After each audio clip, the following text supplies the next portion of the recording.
পরিবারের চাহিদা এবং প্রয়োজনীয়তার কোনো শেষ নাই, একটার পর একটা থাকবেই। আজকে ওইটা লাগবে, তো আজকে আরেকটা জিনিস লাগবে। এবং সংসার জীবনের চাহিদা এবং প্রয়োজনীয়তা যদি শেষ হয়ে যায়, আমার মনে হয় সংসার জীবনের মজাটাই আর থাকবে না।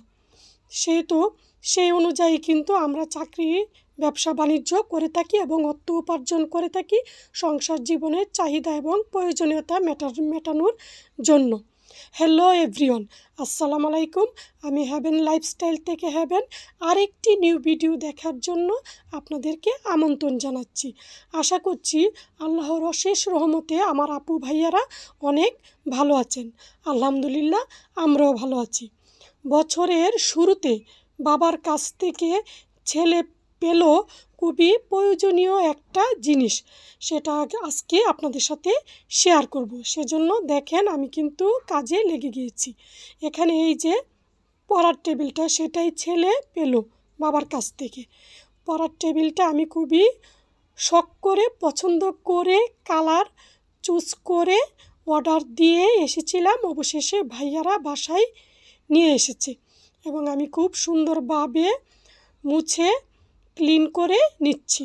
তারপর হয়তো বা এখন আমি বই দিয়ে সাজাতে পারবো না, যেহেতু পুরাপুরি বই খাতা এখন পর্যন্ত পাওয়া যায়নি। সেজন্য কিছু জিনিস দিয়ে আমি সাজিয়ে নিচ্ছি। এই যে এদিকে আপনাদের দেখাচ্ছি একটা ম্যাট দিয়ে দিলাম, আর এটাতে দেখাচ্ছি আমার খুবই পছন্দের আরেকটা জিনিস, যেটা আমার বড় বোন আমাকে গিফট করেছে। সেটা কিন্তু একটা অ্যাকোরিয়াম এবং দেখতে কিন্তু খুবই কিউট। এটাতে আমি দুটা বেবি ফিশও কিন্তু দিয়েছি এবং এটাতে কিন্তু টাইম দেওয়া আছে এবং কিছুক্ষণ পর পর কিন্তু ভিতর থেকে একটা পাখি ডাকে এরকম একটা শব্দ হয় এবং কয়েকটা কালারও আপনাদের বলতে পারি চেঞ্জ হয়। আমার কাছে কিন্তু খুবই ভালো লাগছে। কিন্তু অবশেষে দেখেন আমার একটা বেবি ফিশ আপনাদের দেখানোর আগেই মারা গিয়েছিল, সেজন্য একটাই আপনাদেরকে দেখাচ্ছি। এখন কিছু শোপিস দিয়ে আমি যে সেলফের তাকগুলা এগুলা সাজিয়ে নেব। এদিকে একটা কলমের হোল্ডার দিয়েছি, আর এদিকে কিছু ফ্লাওয়ার, আর ওই সাইডটাতে আমি কিছু শোপিস দিয়ে সাজিয়ে নেব। অনেকেই হয়তো বলে থাকেন যে এখন কিছু কিনবো না, ছেলে বড় হবে, মেয়ে বড় হবে, তাদেরকে একটা জায়গায় সেটেল করব, তারপর হয়তো বা ওই ফার্নিচারটা কিনবো, বাড়ি করব, সে বাড়িটা সাজাবো এবং ওই জিনিসটা কিনবো, শোপিসটা কিনবো, কুকারিসটা কিনবো। কিন্তু আমি কিন্তু সেই দুঃসাহসটা একবারই করতে পারি না, কারণ আমি জানি আমি আজকে আছি, কালকে নেই, কালকে না 5 মিনিট পরেও আমি না থাকতে পারি। সেজন্য আমি কিন্তু আমার শখ এবং ইচ্ছাগুলো যেভাবেই পারি, খুব যে দামি দামি জিনিস আমি কিনি তা কিন্তু নয়। খুবই অল্প টাকায়ও কিনি বা সামান্য টাকা একটু বেশি দিয়েও কিনি, কম দিয়েও কিনি, খুবই নর্মাল টাকায়ও কিনি। কিন্তু আমি আমার শখ, স্বপ্ন, চাহিদা খুবই কম সময়ে খুব তাড়াতাড়ি পূরণ করার চেষ্টা করি।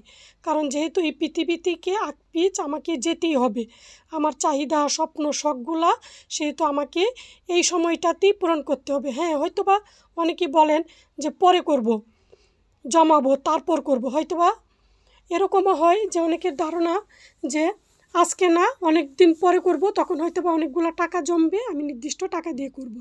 একটা কথা কিন্তু আমি খুবই বুঝতে পারি যে 40-এর পরে বা 45-এর পরে আমার মনে হয় আমিও পারবো না ঘর গুছাতে, ফার্নিচার মুছতে, শোপিস পরিষ্কার করতে বা বিছনা গুছাতে। আবার এমনও হতে পারে যে 40-45 বছরের পরে আমি হয়তো বা বিছনাটা গুছিয়েও শুতে পারবো না, এরকম অবস্থাও হতে পারে। যেহেতু এখন আমরা যে খাবার দাবার খাই তাতে কোনো কিছুই ভালো নেই, আমরা সুস্থ থাকতে পারবো না। সেহেতু আমি একটা কথা বলবো, নির্দিষ্ট সময়ের ভিতরে সুস্থ থাকতে থাকতে নিজের চাহিদাগুলা, শখগুলা, স্বপ্নগুলা পূরণ করে ফেলেন। সেগুলা করতে কিন্তু লাখ লাখ টাকা, হাজার হাজার টাকা লাগে না, খুব অল্প টাকাই করা যায় এবং সুন্দর সুন্দর জিনিস খুঁজে খুঁজে বের করা যায়। সেহেতু নিজের শখ, স্বপ্ন, চাহিদাগুলো কিন্তু আমি সুন্দরভাবেই খুব অল্প সময়ে করে ফেলেছি এবং সেই জন্য বলতে পারেন যে আমার ইচ্ছাশক্তি মনোবলটা খুবই প্রবল ছিল।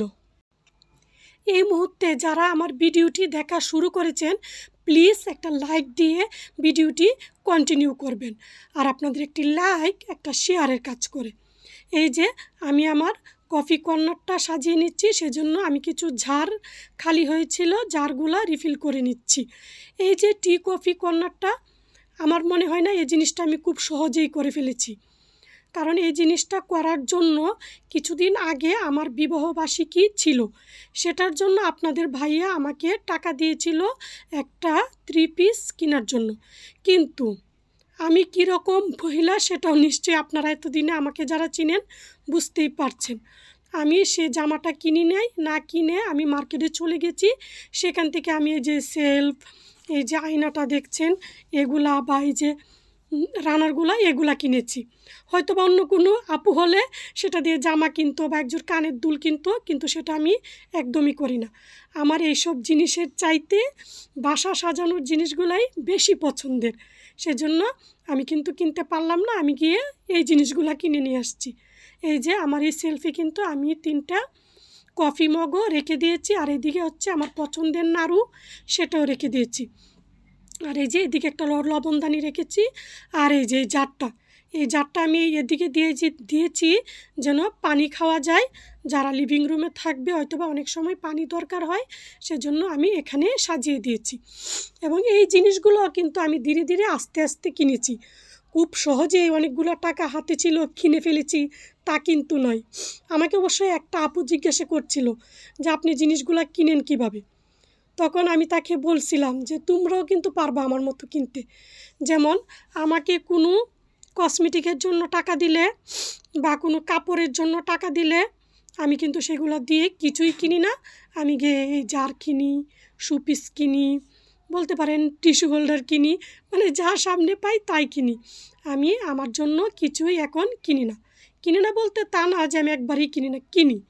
যখন কোনো প্রোগ্রাম হয় বা কোনো দাওয়াত পাই, সেখানে যাওয়ার আগে যদি আমি দেখি যে আমার তেমন কোনো কিছু মানে নেই যেটা এখন পড়তে পারি বা নতুন, তখন গিয়ে আমি জিনিসটা কিনে আনি এবং সেটা দিয়ে তখনই কিন্তু কিনি, তাছাড়া আমি একদমই কিনি না। পুরা বছরই কিন্তু অনেক জামা কাপড় আপুদের লাগে বা আপুরা কিনেন, আমি কিন্তু মোটেও কিনি না। আমি শুধু বছরে একবারই জামা কাপড় কিনি, তাও আবার ঈদে। এবং পুরাটা বছরই কিন্তু কোনো না কোনো প্রোগ্রাম বা কোনোভাবে আমার কাছে সাংসারিক খরচ থেকে কিছু না কিছু টাকা থাকেই, এবং সেটা থেকে আমার কেন প্রতিটা আপুরই থাকে বাজার খরচ থেকে, বলতে পারেন জামা বানানোর জন্য বা অনেক কিছুর জন্য ভাইয়ারা দেয়। আমি সেগুলো সবগুলোই রাখি এবং সংসারের জন্য আমার পছন্দের জিনিসগুলো বেছে বেছে কিনে আনি। সংসারের মায়াটাই বোধহয় আমি একটু বেশি জড়িয়ে গেছি। আমার মনে হয় কি বাসাটা সুন্দর থাকবে, পরিপাটি থাকবে, ঝকঝকে তকতকে থাকবে, সেটাতেই কীরকম যেন একটা প্রশান্তি পাই। আর এই অভ্যাসটা কিভাবে হলো তাও আপনাদের বলছি। আমি কিন্তু আজকে থেকে শোপিস বা ফার্নিচারের জন্য পাগল না, আমি এটা ছোট থেকেই, তখন থেকেই আমি বলতাম যে ওইটা কিনো বা যা ছিল দেশে সেগুলোই বলতাম এবং তাই কিনা হতো। আজকে প্রথম হয়েছে বা ঢাকায় এসে কীরকম হয়েছি সেটা কিন্তু না। আমি আগে থেকেই ঘর সাজানোর জিনিসগুলাই বেশি পছন্দ করতাম, নিজের প্রয়োজনীয়তার চাইতে বেশি। যেমন আমি কিন্তু বছরের শুরুতেই দুইটার বেশি কাপড় কিনি না। হতে পারে এই কাপড়টা দিয়েই কিন্তু আমি পুরাটা বছরই পার করি, এর ভিতরে আমি কিছুই কিনি না। এমনও হয়েছে গত বছর ঈদে আপনাদের ভাইয়া আমাকে জামা কেনার জন্য যে টাকা দিয়েছে সেটা দিয়ে গিয়েও আমি ঘরের শোপিস কিনে নিয়ে এসে পড়েছি। এটা হয়তো অনেকে চিন্তা করতে পারেন যে ঈদের কাপড়ের টাকা দিয়েও শোপিস, জামা কাপড়, কুকারিজ সেগুলো কিনি। এটাও এক ধরনের পাগলামি হতে পারে, কিন্তু আমার এটা খুবই শখের জিনিস এগুলা, বলতে পারেন। সেজন্য হয়তো বা আমার শখগুলা আমি যেভাবেই হোক পূরণ করে থাকি অনেক কষ্ট করে, বা যেহেতু আমরা মধ্যবিত্ত নিম্নবিত্ত পরিবারের মানুষ, বাজারের খরচ থেকে, সংসারের খরচ থেকে কিছু না কিছু তো রাখা যায়, এবং আমার সব আপুরাই রাখতে পারে। সেহেতু এই যে এখানে কিন্তু আমি একটা একটা করে আপনাদের সাথে কথাও কিন্তু বলছি, তার সাথে সবগুলা শোপিস ফ্লাওয়ার যা যা ছিল মুছে, সেলফগুলো মুছে পরিষ্কার করে নিচ্ছি। এই সেলফটা আমার খুবই পছন্দের। এটা কিন্তু আমি আজকে অনেক বছর হয়ে গেছে বানিয়েছি, এখন পর্যন্ত কিন্তু কোনো সমস্যাই হয় না। আর ওইদিকে আপনাদেরকে আমার জুতার আলমারিটা দেখিয়ে দিলাম, সেটা তো আমি একটা রানার দিয়ে সুন্দরভাবে শোপিসগুলো মুছে রেখে দিয়েছি। আর এদিকে আমি একটা একটা করে সবগুলা শোপিসই রেখে দিচ্ছি। এবং ছেলের যে পড়ার টেবিলটা এনেছি সেটাও কিন্তু আমি সুন্দরভাবে মুছে পরিষ্কার করেছি, কফি কর্নারটাও মুছে দিয়েছি। এখন অবশেষে দেখেন নিজের উন্না দিয়েও মোছা শুরু করেছি। এটা অবশ্য আমার ছেলে বলতেছিল যে তুমি উন্না দিয়েও মোছা শুরু করছো, যে বাবা আম্মু যে কী দিয়ে মুছতেছি, এত জিনিস তো একসাথে মাথা ঠিকই রাখতে পারতেছিলাম না। আপনারা ভিডিওটি শুরু থেকে শেষ পর্যন্ত দেখবেন, দেখতে দেখতে হয়তোবা ভিডিওর কোনো অংশ ভালো লেগে যেতে পারে।